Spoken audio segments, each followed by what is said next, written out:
जय माता। चरणं शरणं रमाम्बिके, चरणं शरणं त्रयम्बके।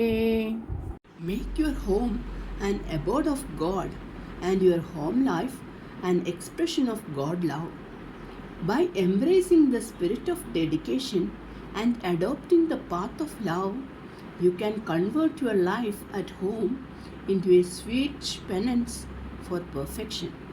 This world of senses is attractive only to those who are ignorant of the higher life in God consciousness. God is the ocean of beauty. He is the highest magnet of infinite power, attracting the whole creation unto Himself.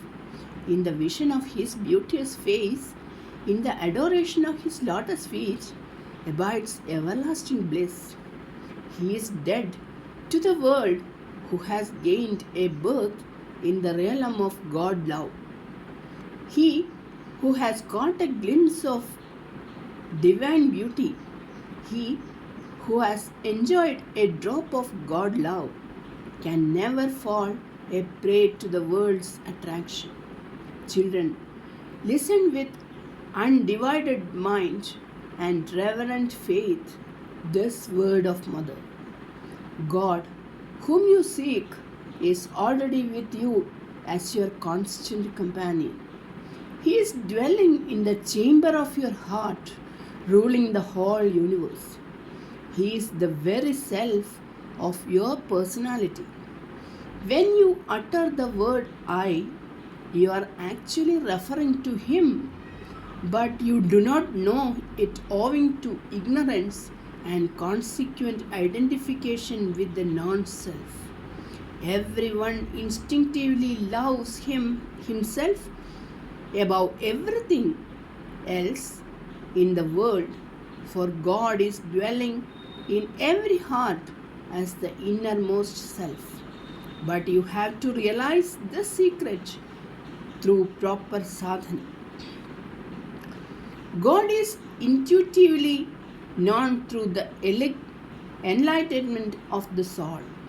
Soul is pure consciousness. If you apprehend the pure consciousness within you, you can intuitively realize the all-pervading consciousness, Brahman. Hence, you have to know yourselves before you can realize the Absolute. The revelation of pure consciousness takes place only in a pure heart. Knowing is not enough. You must possess God in the chamber of your consecrated heart. Heart is your destination where you will meet your beloved. Intellect only shows the way. The intellect should disappear, and then only you can directly feel the heart. Consciousness associated with ego and objective awareness is intellect.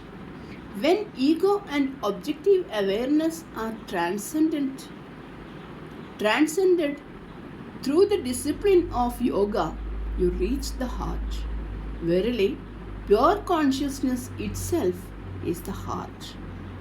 Cleanse your heart of your contaminations and your intellect of the taint of ego through constant and devout remembrance of the Supreme Being. Repeat the holy name of God always. This is the easiest sadhana which every one of you can do, even in your busiest hour. Be careful that your repetition of the name is not mechanical. God remembrance is essentially a business of the heart. You must put your soul into the act of japa. Smarana, that is unbroken remembrance of God, is the essential feature of japa. When you invoke God's presence and aid through japa, you must know that He is enthroned in your heart. Feel that He is with you always, that He is helping you in all your work, that He Himself is working through you, that He is protecting you in all moments of your life.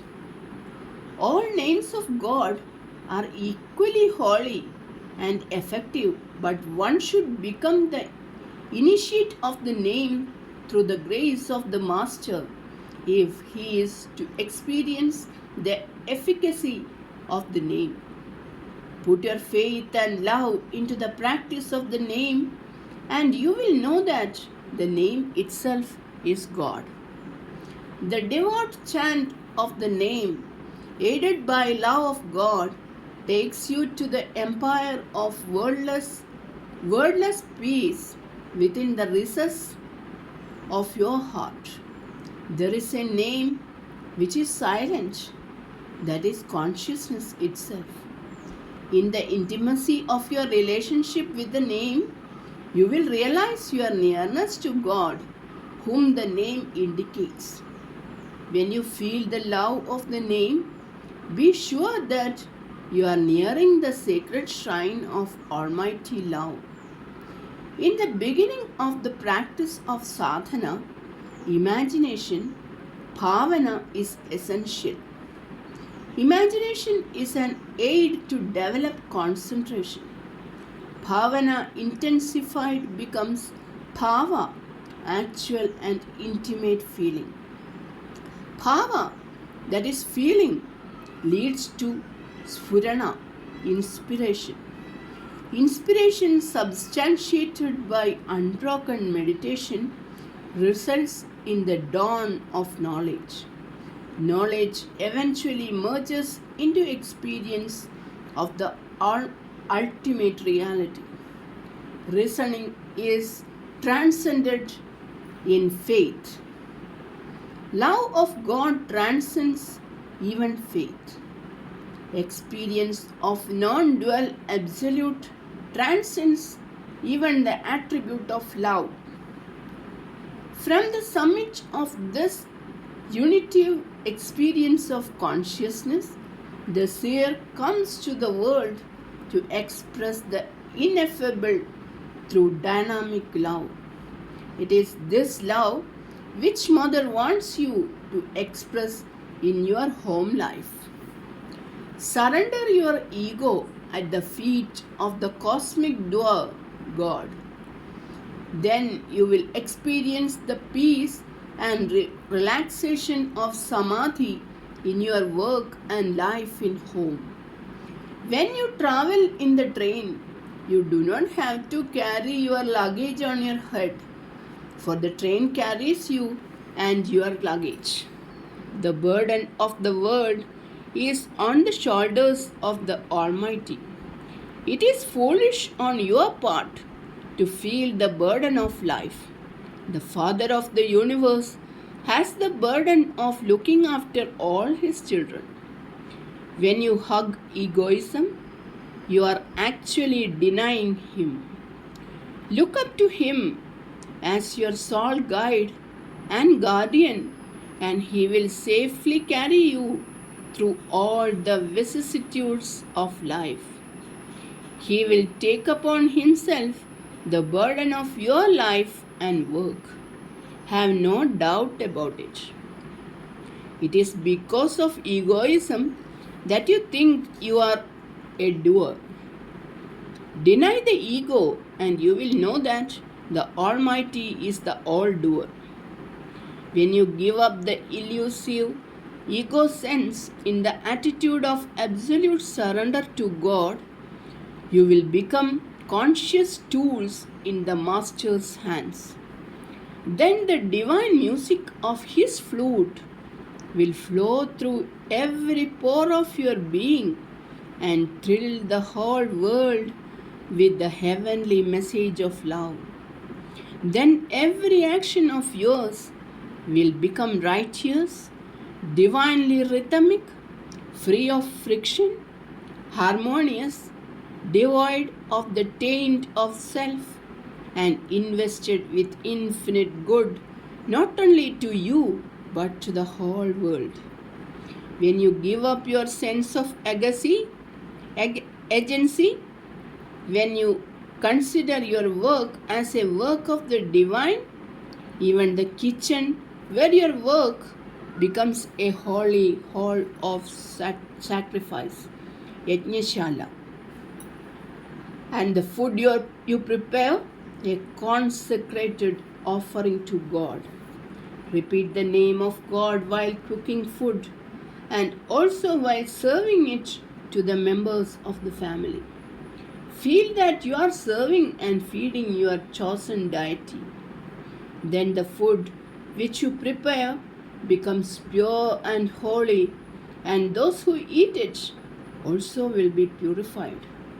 The power of the name and the holiness of your outlook are infused into the food, and the eater, even if he happens to be an atheist,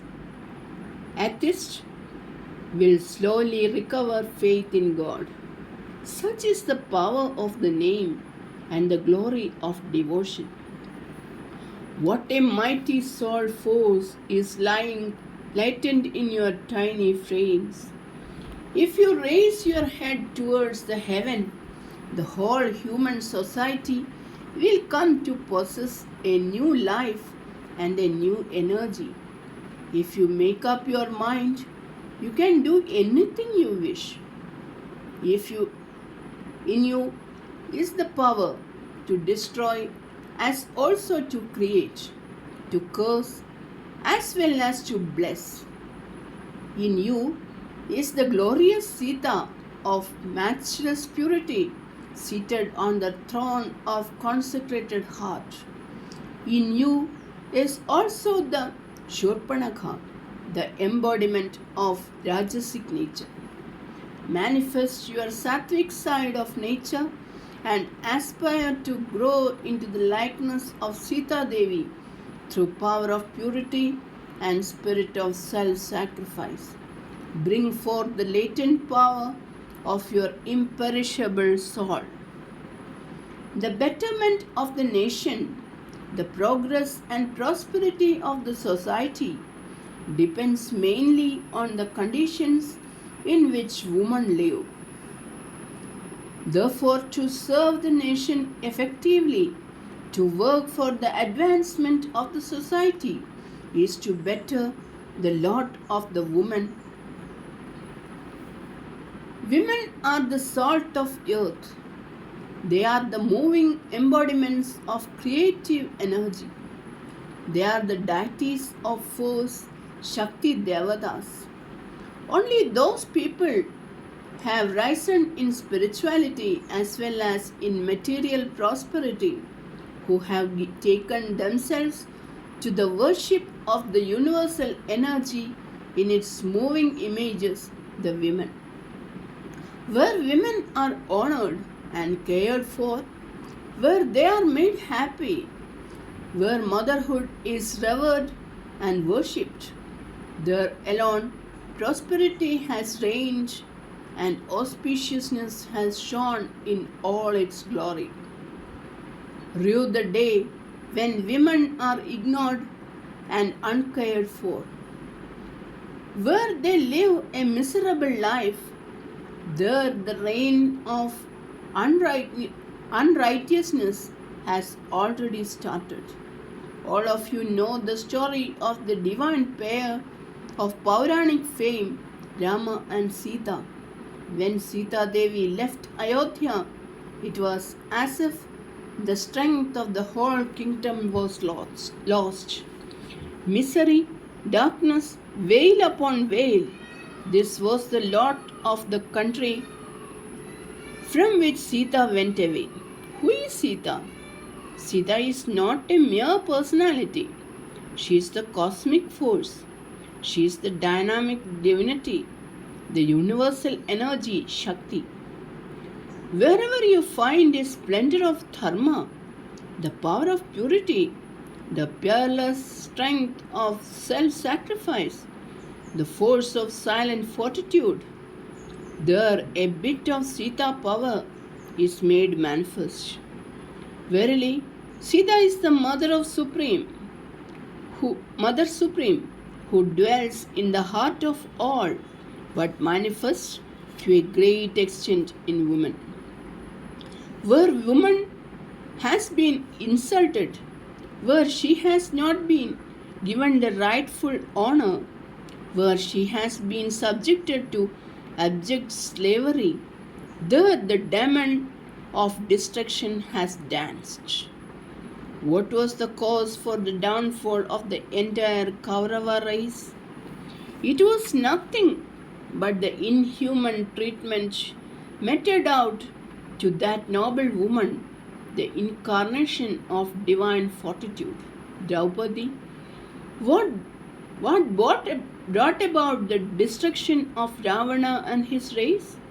It was his evil, lustful look cast upon the peerless Pativrata Sita that destroyed Ravana.